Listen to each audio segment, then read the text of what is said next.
প্রথমে bio informatics কী সেটি আমরা দেখব।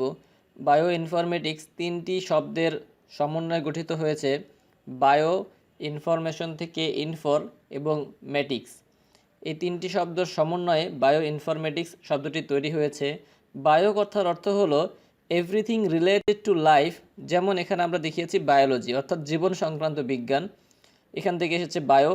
এবং ইনফরমেশন বা তথ্য থেকে ইনফর শব্দটি এসেছে, এবং মেটিক্স বা শাস্ত্র, যে কোনো শাস্ত্র নিয়ে কথা বলতে সেখানে মেটিক্স কথাটি চলে আসে। এই তিনটি শব্দ মিলে বায়ো ইনফরমেটিক্স তৈরি হয়েছে।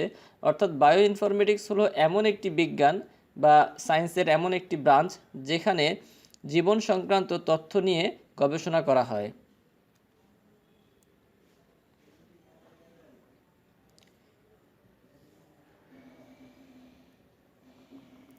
এরপর আমরা দেখব বায়ো ইনফরমেটিক্সের প্রসেস, অর্থাৎ বায়ো ইনফরমেটিক্স কীভাবে হয়ে থাকে।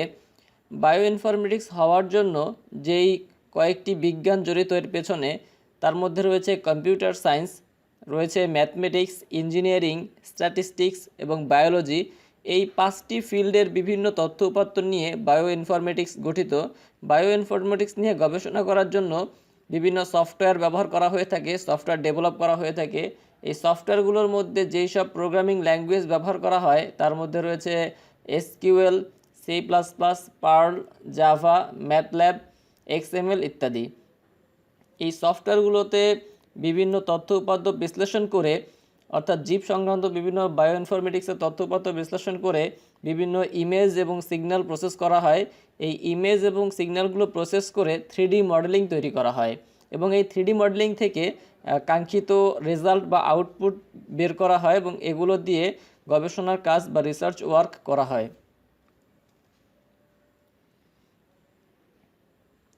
বায়ো ইনফরমেটিক্সের কাজ করার জন্য যে সমস্ত সফটওয়্যার ব্যবহার করা হয়ে থাকে তার মধ্যে রয়েছে bio conductor, bio Perl, bio Python, bio Java, EMBOSS, বিক্লিপস, রয়েছে ইউজেনি, ট্যাভার্না ইত্যাদি বিভিন্ন সফটওয়্যার দিয়ে বায়ো ইনফরমেটিক্সের গবেষণা করা হয়ে থাকে। ছবিতে আমরা এরকমই দেখতে পাচ্ছি, একটি বায়ো ইনফরমেটিক্সের কাজ দেখানো হচ্ছে। অর্থাৎ এখানে সফটওয়্যারের মাধ্যমে কম্পিউটারে বিভিন্ন তথ্য গবেষণা করে সিগন্যাল এবং ইমেজ প্রসেসিং করা হচ্ছে, এবং এগুলো নিয়ে ডাটাবেস তৈরি করা হচ্ছে। এরপরে আমরা দেখব ইউজেস অফ বায়ো ইনফরমেটিক্সের ব্যবহার, কোন কোন জায়গাগুলোতে বায়ো ইনফরমেটিক্স প্রয়োগ করা হয়ে থাকে। যেমন রয়েছে জেনোমিক্স বা জিন নিয়ে গবেষণা করা, যেখানে হয় জিনের সংখ্যা, প্যাটার্ন ইত্যাদি গবেষণার কাজে। এরপর রয়েছে প্রোটিওমিক্স, প্রোটিন নিয়ে গবেষণা করা হয়। Cheminformatics, chemical reaction, structure, properties ইত্যাদি নিয়ে গবেষণা করা হয়। এরপরে রয়েছে ড্রাগ ডিজাইন, অর্থাৎ মেডিসিন নিয়ে গবেষণা। এই সমস্ত জায়গাগুলোতে বায়ো ইনফরমেটিক্সের ব্যবহার হয়ে থাকে। তাছাড়া বায়ো ইনফরমেটিক্সের ব্যবহার রয়েছে pattern recognition, data mining, machine language algorithm, visualization ইত্যাদি ক্ষেত্রে। এছাড়াও বিভিন্ন গবেষণার ক্ষেত্রে বায়ো ইনফরমেটিক্স ব্যাপক হারে ব্যবহৃত হচ্ছে। উল্লেখযোগ্য গবেষণাগুলোর মধ্যে রয়েছে sequence alignment, DNA mapping, DNA analysis, জিন ফাইন্ডিং, জিনোম সমাগম, ড্রাগ নকশা, ড্রাগ আবিষ্কার, প্রোটিনের গঠন, প্রোটিনের ভবিষ্যৎ গঠন, জিন সূত্রের ভবিষ্যৎ, প্রোটিনের মিথস্ক্রিয়া, জিনোমের ব্যাপ্তি এবং বিবর্তনের মডেলিং ইত্যাদি বিভিন্ন বিষয় নিয়ে বায়ো ইনফরমেটিক্সের ব্যবহার করা হয় বা প্রয়োগ ঘটানো হয়ে থাকে। তো মোটামুটি এই তথ্যগুলো বায়ো ইনফরমেটিক্স সম্পর্কে আমি বললাম। এরপরে আমরা কথা বলবো বায়ো ইনফরমেটিক্সের বিভিন্ন ধাপ নিয়ে, অর্থাৎ বায়ো ইনফরমেটিক্সের কাজ করার জন্য যে ধাপগুলো অনুসরণ করা হয়। প্রথমেই তথ্য উপাত্ত সংগ্রহ করা হয়, অর্থাৎ জীবের বিভিন্ন তথ্য সংগ্রহ করা হয়, এবং সেই তথ্যগুলোকে নিয়ে দ্বিতীয় ধাপে ডেটাবেস ক্রিয়েট করা হয় বা তথ্য ভাণ্ডার তৈরি করা হয়। এরপরে তথ্যগুলোকে বিশ্লেষণ করা হয়, ডেটা অ্যানালাইসিস করার পরে বিভিন্নভাবে এই তথ্যগুলোকে একত্রীকরণ করা হয়। একত্রীকরণ করার পরে এই একত্রিত তথ্যগুলোকে পুনরায় বিশ্লেষণ করা হয়, অর্থাৎ অ্যানালাইসিস অফ ইন্টিগ্রেটেড ডেটা। এবার আমরা কথা বলবো পরবর্তী যেই জেনেটিক ইঞ্জিনিয়ারিং রয়েছে। জেনেটিক ইঞ্জিনিয়ারিং হচ্ছে ইঞ্জিনিয়ারিংয়ের এমন একটি ব্রাঞ্চ যেই ব্রাঞ্চটি জিন নিয়ে কাজ করে। আমরা জানি জিন হচ্ছে মানুষের বংশগতির ধারক বা বাহক। বায়োটেকনোলজি বায়োটেকনোলজির মাধ্যমে বা জেনেটিক ইঞ্জিনিয়ারিংয়ের মাধ্যমে কোনো প্রাণীর জিনোমকে নিজের সুবিধা অনুযায়ী সাজিয়ে নেওয়াকেই মূলত জেনেটিক ইঞ্জিনিয়ারিং বা জেনেটিক মডিফিকেশন ইত্যাদি বিভিন্ন নামে বলা হয়ে থাকে। আর জিনোম হচ্ছে কোনো জীবের বংশগতির বৈশিষ্ট্যের তথ্য, অর্থাৎ এই জীবটির আকার আকৃতি কেমন হবে, জীবের গঠন কীরকম হবে, এরকম এই বিভিন্ন তথ্যগুলো জিনোমের মাধ্যমে ঘটে থাকে।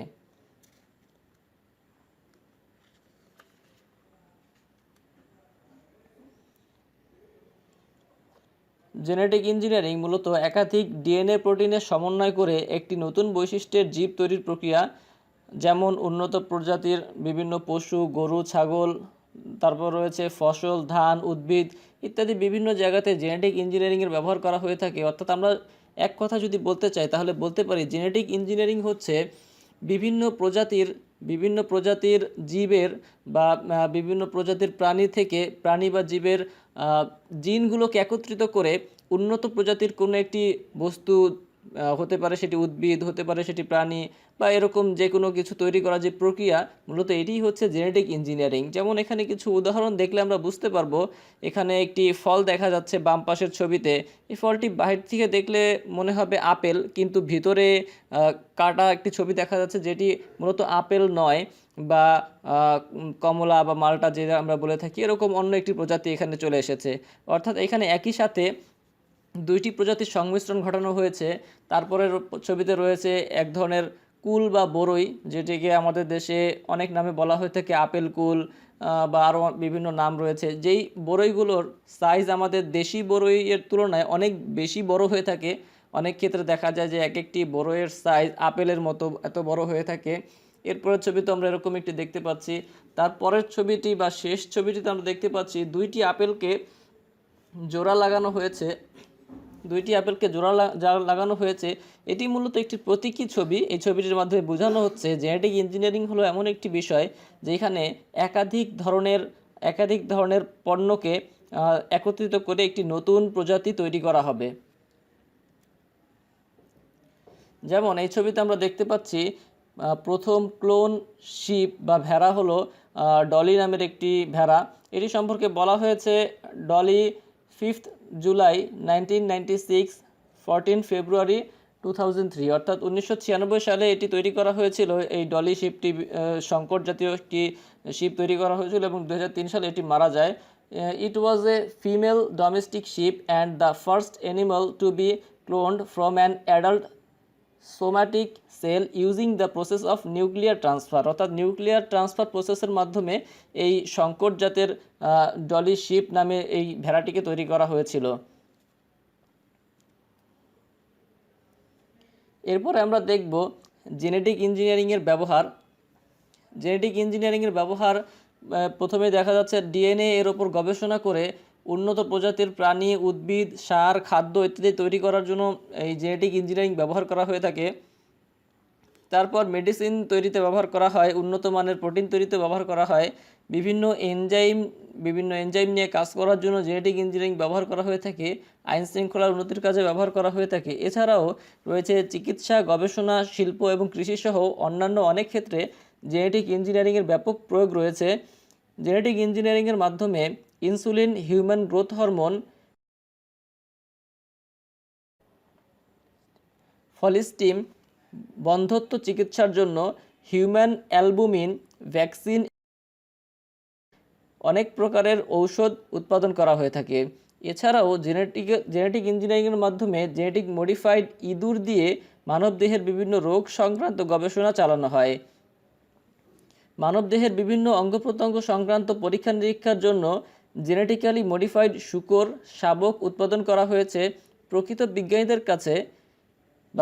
বিজ্ঞানীদের কাছে জেনেটিক ইঞ্জিনিয়ারিং অত্যন্ত গুরুত্বপূর্ণ একটি হাতিয়ার। গবেষণার জন্য বিভিন্ন প্রাণীর জিন ও অন্যান্য জেনেটিক তথ্য জেনেটিক্যালি মডিফাইড ব্যাকটেরিয়ার মধ্যে সংরক্ষণ করা যায়। এছাড়াও জেনেটিক ইঞ্জিনিয়ারিংয়ের মাধ্যমে জিনের বিভিন্ন ধরনের কার্যকলাপ সম্পর্কে গবেষণা করা হয়।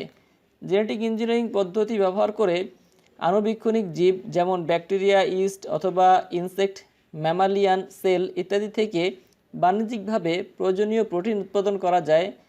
জেনেটিক ইঞ্জিনিয়ারিংয়ের মাধ্যমে কৃষিতে জেনেটিক্যালি মডিফাইড ক্রপস উৎপাদনের লক্ষ্য 4টি। তার মধ্যে প্রথমটি হলো পরিবেশের বিভিন্ন ধরনের হুমকি থেকে শস্যকে রক্ষা করা। এরপর রয়েছে শস্য থেকে সম্পূর্ণ নতুন উপাদান তৈরি করা। 3 নম্বরে রয়েছে শস্যের গুণাগুণ মান বৃদ্ধি করা। 4 নম্বরে রয়েছে শস্যের বৃদ্ধি ত্বরান্বিত করা এবং রোগ প্রতিরোধ ক্ষমতা বাড়ানো। এরপর আমরা কথা বলবো জেনেটিক ইঞ্জিনিয়ারিংয়ের ক্ষেত্রে আইসিটি বা তথ্য ও যোগাযোগ প্রযুক্তির যে ভূমিকা রয়েছে সেগুলো নিয়ে। জেনেটিক ইঞ্জিনিয়ারিংয়ে ব্যবহৃত ইনফরমেটিক্স বা বায়ো ইনফরমেটিক্স তৈরিতে তথ্য ও যোগাযোগ প্রযুক্তি বা আইসিটি ব্যবহার করা হয়ে থাকে। জেনেটিক ইঞ্জিনিয়ারিংয়ের গবেষণা তথ্য ফলাফল গবেষকদের কাছে আদান প্রদান ও মত বিনিময়ের জন্য ইন্টারনেট ব্যবহার করা হয়। বিভিন্ন প্রাণীর জিনের তথ্য এবং এ সংক্রান্ত বিভিন্ন গবেষণার ফলাফল সংরক্ষণ করার জন্য ডেটাবেস তৈরি করা হয়ে থাকে এবং এই প্রক্রিয়ার বিভিন্ন ধাপে কম্পিউটার নিয়ন্ত্রিত বিভিন্ন জটিল সিস্টেম ব্যবহৃত হয়ে থাকে। আর তারপরে রয়েছে জেনেটিক ইঞ্জিনিয়ারিং প্রক্রিয়ায় গবেষণার জন্য কম্পিউটার সিমুলেশন বিভিন্ন সফটওয়্যার ব্যবহার করা যেতে পারে। এছাড়াও আরও বিভিন্ন ভূমিকা রয়েছে জেনেটিক ইঞ্জিনিয়ারিংয়ের আইসিটি ফিল্ডে।